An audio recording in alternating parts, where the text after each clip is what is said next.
शुभ सकाळ. श्री स्वामी समर्थ. तर आज मार्गशीर्ष महिन्यातला तिसरा गुरुवार आहे, पण माझी दुसऱ्या वेळास पूजा मांडायची आहे कारण का मी पहिल्या गुरुवारी नव्हते.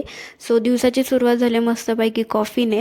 तर इकडे कॉफी बनते तोपर्यंत मी देवपूजा करून घेतलेली आधीच आणि नंतर व्हिडिओ घेतलेला आहे. तर देवपूजा झालेली, पण माझी पूजा मांडायची बाकी होती.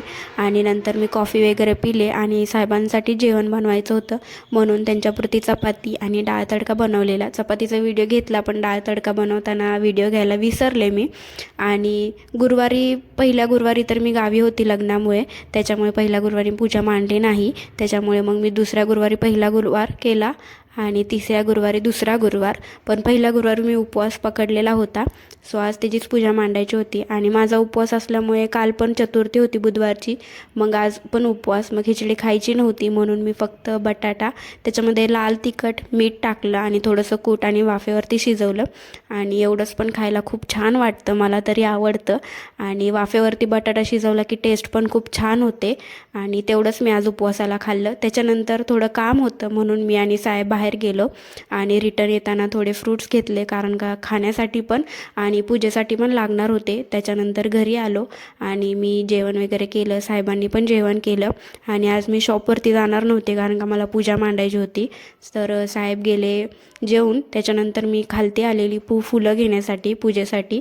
आणि मग मी पूजेची तयारी केली, मस्त रांगोळी काढली, पाट वगैरे ठेवला. त्याच्यानंतर मग मी एक हिरवा कापड ठेवून त्याच्यावरती तांदळाची रास काढली आणि त्याच्यानंतर हळदी कुंकू त्याच्यावरती लावलं. आणि नंतर कलश मस्त धुवून घेतला आणि त्याच्यावरती पण हळदी कुंकू लावून घेतलं. आणि त्याच्यामध्ये एक सुपारी, 1 रुपयाचं नाणं, थोडेसे तांदूळ आणि हळदी कुंकू वाहिलं. त्याच्यानंतर त्याच्यावरती आंब्याची पानं ठेवली आणि नारळ ठेवला. मी अशी साध्या पद्धतीनेच घरच्या घरी पूजा मांडते दरवेळेस.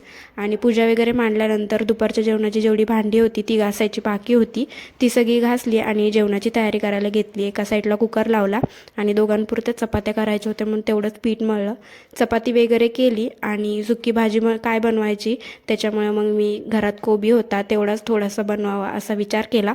तसं तर सुकी भाजी फक्त मीच खाते, साहेब खात नाहीत, त्याच्यामुळे किती बनवायचं याचं टेन्शन येतं.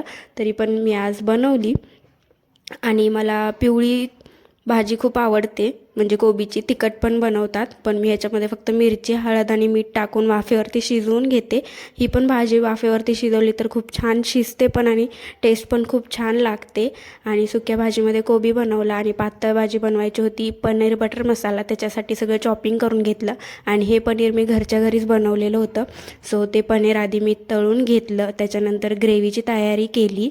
आणि बटरमध्ये बनवायचं होतं त्याच्यामुळे जास्त वेळ काय लागला नाही. ग्रेव्ही बनवून घेतली आणि मस्तपैकी पनीरची भाजी बनवली. देवाला नैवेद्य दाखवला. नैवेद्य दाखवून नंतर मग पूजा केली, आरती झाली आणि त्याच्यानंतर आम्ही जेवण वगैरे केलं. सो आजच्यापुरतं एवढंच होतं. व्हिडिओ कसा वाटतं कमेंटमध्ये नक्की सांगा. असेच व्हिडिओ घेऊन भेटू नंतर.